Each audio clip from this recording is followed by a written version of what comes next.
Hey guys, what's up? My name is Sean Win, and today tara pag-usapan nga natin itong ibang tono ni PBBM tungkol sa usapin ng ICC.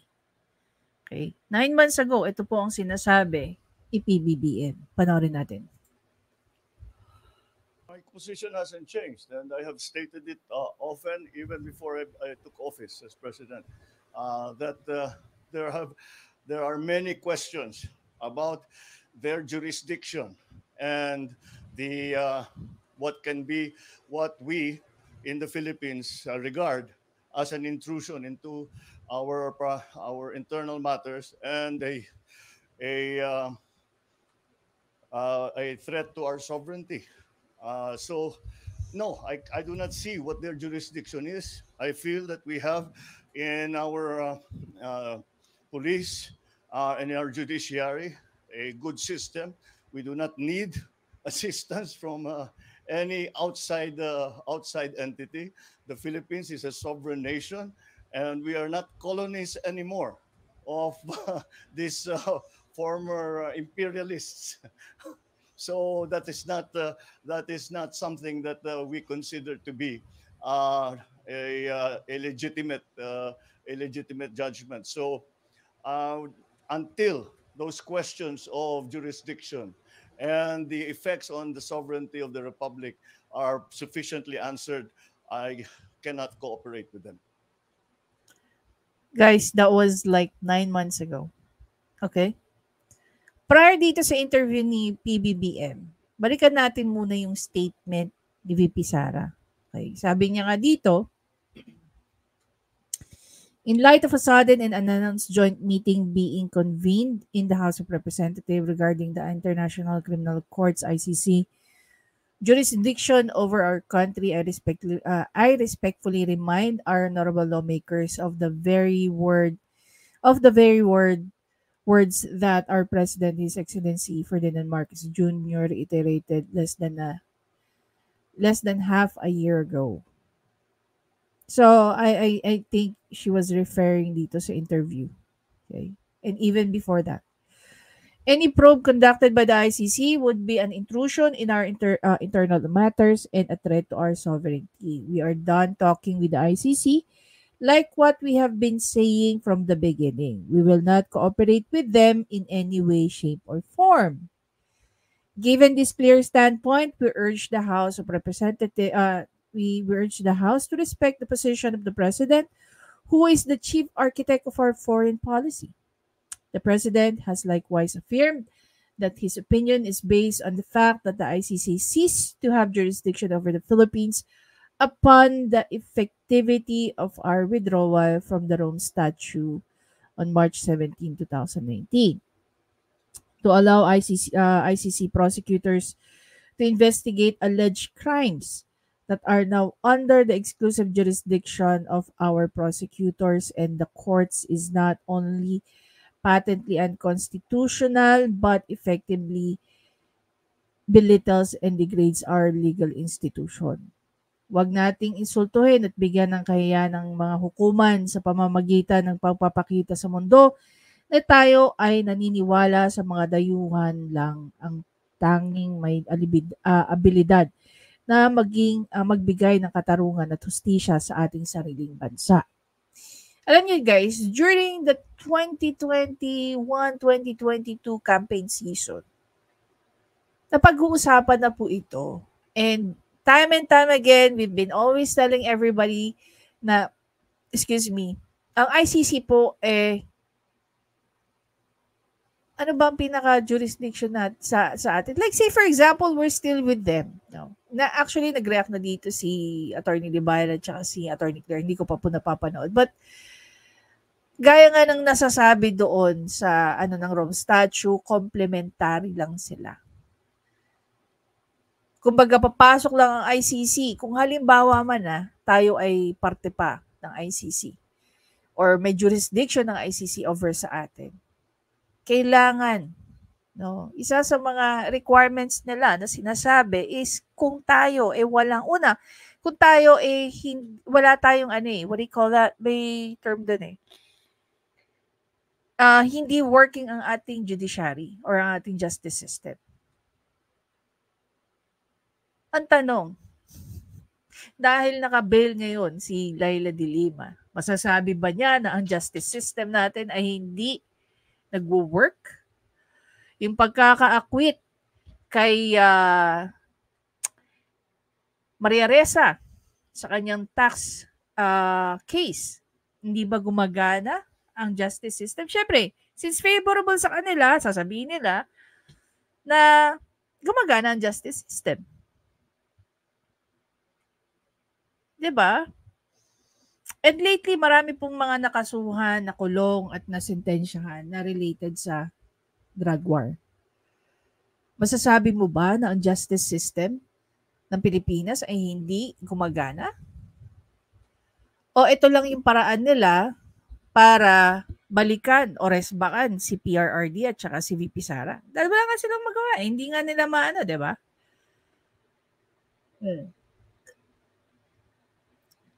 Ngayon, pupunta naman natin yung bagong interview ni PBBM. Pareho pa ba yung sinasabi niya?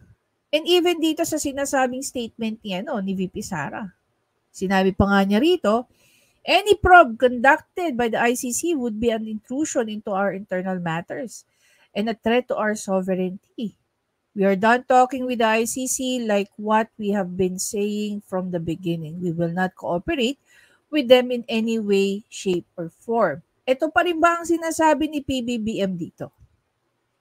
This is not unusual. It's really a sense of the House resolution. And it's the sense they're just expressing or manifesting the sense of the House that perhaps it's time to allow or to cooperate with the ICC investigations. But as I have always said, there are still some problems in terms of jurisdiction and sovereignty. Now, if you can solve those problems, then that would be something else. But medyo fundamental yung mga question na ganun. Because if you're talking about the sovereign jurisdiction of the ICC, especially since we have withdrawn from the Rome Statutes a few years back, that brings into question whether or not this is actually possible. There is also a question, should we return under the fold of the ICC? So that's again under study. So we'll just keep looking at it and see what our. Diba? Layo-layo nung sinabi niya na we're not. Ngayon under study na, diba? Our options are. Simple lang para sa akin, simple lang naman yung issue yan.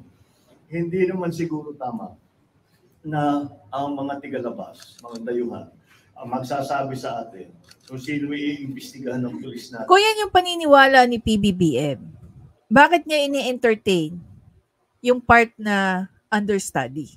Tanong lang Kung yan ang paniniwala niya, bakit wini-welcome niya yung part or yung idea of pinag-aaralan ang pagbalik sa ICC? Sino ang arestuhin ng pulis natin? Sino ang ikukulong ng pulis natin? Hindi naman siguro tama 'yon. Dapat Pilipino lang ang gumagawa niyan. May pulis naman tayo, may NBI naman tayo, may DOJ tayo. Ayun naman pala Alam mo naman pala nag-i-exist yung PBBM So anong point na it's understudy? Yung pagbabalik natin sa ICC. Kung naniniwala ka sa capacity, sa kakayanan, sa galing ng mga Pilipino,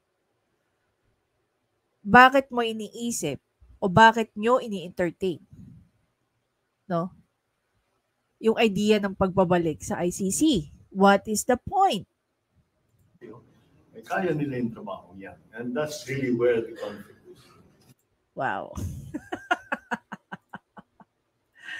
Punta tayo dito para mas malinaw. Ayon nga kay PBBM last July 22, 2023. Sabi niya rito, that's it. We have no appeals pending.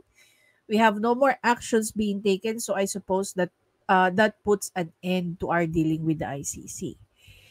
Ngayon, pagdating ng November 24, 2023, iba na ang tunog. Sabi niya rito, there is also a question, should we return under the fold of the ICC? So that's again under study. So we'll just keep looking at it and see what our options are. Akala ko ba tapos na tayo? Diba? Ayan, no? Puts an end to our dealing with the ICC. Sabay pagdating dito, so we're just gonna keep looking at it and see what our options are. Alam mo, tanong ko nga rito ano kaya naramdaman ni VP Sara nung nakita niya tong statement na to ni PBBM? Diba? Bilang si VP Sara ang vice niya, diba, dati lagi sila nag-uusap. Napag-usapan ba nila to? Kaya nga natatawa ako pag naalala ko Bakit kailangan pang tanong ni VP Sara yung tungkol sa impeachment? When sinasabi ngayon ni PBBM na alam niya daw. Ang point ko, bakit ka pa nagtanong? Kung pwede namang kusang sabihin sa'yo. Kung kayo mismo, kung sinasabi ni PBBM back then, siya yung designated BFF mo. 'Di ba dapat pag BFF mo, the first thing that you're going to do is to protect your friend. 'Di ba? If you remember that, sa isang event, sinabi ni PBBM kay VP Sara na ako yung self-proclaimed, tama ba yung term ko? Self-proclaimed na BFF niya. And as a best friend, no? As a family, if that's how you see VP Sara, hindi ba ikaw ang unang pro-protekta sa kanya? Hindi yung kailangan mong itanong. Kailangan pang itanong sa'yo ni VP Sara kung alam mo yung about sa impeachment. Tingnan nyo rin yung sinabi dito ni Senator Amy. Magkapatid yan Sabi dito ni Senator Amy, as we all know, siya yung siya yung chair committee ng foreign relation. Foreign relation ba? Foreign policy. Basta foreign relations sa Senate. Sabi niya rito, who are the lawmakers pushing for foreign interference in our justice system? Why are they intent upon the subjugation of the independent Philippine judicial system to foreign entities? The question of cooperating with the ICC has been asked of the president many times, and he has consistently said that our courts will not be rendered subordinate to the ICC, and that we are a sovereign nation with its own justice system of justice. Let's stand our ground as the president has done many, many times. Ewan ko, Senator Amy. Ano kaya, yun, dalawang tao na naisip ko, shit, ano kaya mararamdaman ni Senator Amy at saka ni VP Sara dyan sa sinabi ni BBM, no? Ano kaya, alam nyo, marami, aminin nyo man sa hindi guys, marami nang nananabang kay PBBM. Sa totoo lang. Yung mga bumoto sa kanya, marami nang nananabang sa nangyayari ngayon. No? Marami na nga tumatawag sa kanyang weak leader weak president. Wala pa ako dun sa point na yun. Pero malapit na ako. Malapit-lapit na ako. Doon po sa mga kasama natin, mga naging kaibigan nating loyalista, pasensya na po kayo kung hindi kayo mag-agree sa akin. Pero sa nakikita kong to, wala. Marami na nagsasabing nabudol daw sila. Ako, unity team ako guys. No, unity team ako. Poprotektahan ko both. VP Sara at saka PBBM. Pero, kung ganito naman yung nangyayari, then I have to protect yung side na ino-oppress. 'Di ba? Siguro kung meron man akong hindi nagustuhan sa pamamalakad ni PRRD nung siya yung nasa posisyon. Yun lang nung panahon ng pandemic. No? Hindi na prosecute yung mga nag-violate during the pandemic. Isa na dyan si Pimentel. 'Di ba? Yung pumunta ng hospital. Ilan tatay Ilang tatay kaya ang nag-attempt na gawin yung ginawa ni Pimentel? Ilang tatay din yung mga nagtiis na hindi gawin yung ginawa ni Pimentel? Nakasuhan ba si Pimentel tungkol doon? I don't know. Sino pa? Si Debolsinas. Diba?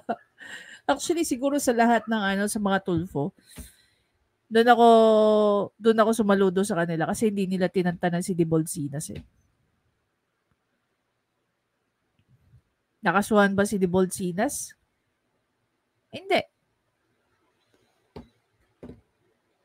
Nakapag-retire nga siguro na maayos yun, kung tutuusin. Pwedeng dismissal ang ending niya ron for violating yung batas na ginawa during the pandemic. Other than that, wala na akong hindi may pipintas kay PRRD no panahon na siya yung nakaupo. Marami magsasabi, ang ganda ng Alam niyo, pag bumili po kayo ng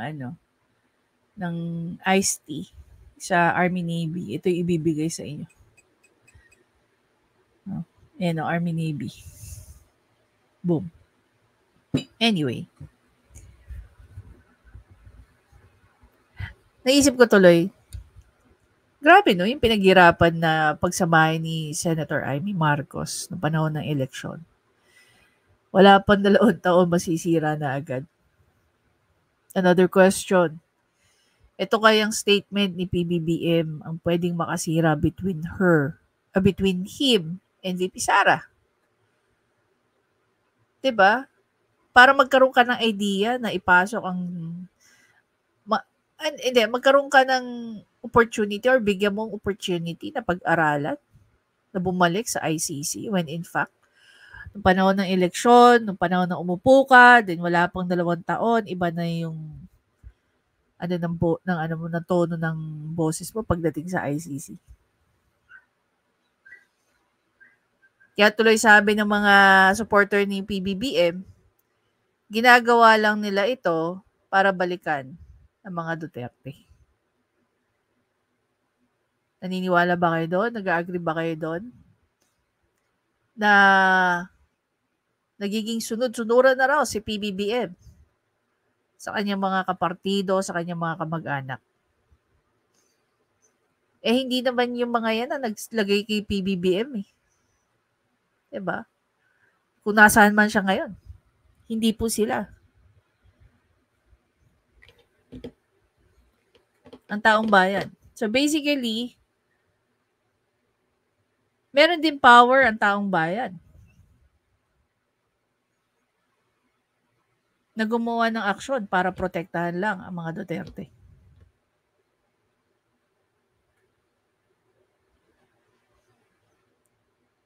I don't know sa mga ibang loyalista. Siyempre, kahit ano naman desisyon ni PBBM, go lang sila. Pero hindi ko nila lahat. Karamihan ng kaibigan ko, loyalista. Karamihan na naging kaibigan ko, sinuportahan si PBBM. Pero sila na mismo ang unti-unting lumalayo ang loob kay PBBM. They were expecting that PBBM will act like the late Ferdinand Marcos Sr. Pero hindi yun yung nangyayari ngayon eh. 'Di ba? Hindi yun yung nangyayari ngayon. Anyway guys, again, maraming salamat sa panonood. Please don't forget to subscribe, like, and comment. Share nyo na rin. Naniniwala ba kayo sa speculations ng mga big Duterte supporters? No? Na itong ginagawa ng House of Representatives at saka ni PBBM. Ito nga ba ay isang hakbang para balikan ang mga Duterte? At ito bang ginagawa ni PBBM, hindi niya ba naiisip at kinoconsider yung kanyang mga sinabi months before niya sinabi tong statement na to? Nawawala na rin ba kayo ng kumpiyansa kay PBBM? Sinasabi niyo na rin ba na weak president ito? Isa na rin ba kayo sa mga nagsasabing nabudol kayo ni Bongbong Marcos? Ay, you guys tell me.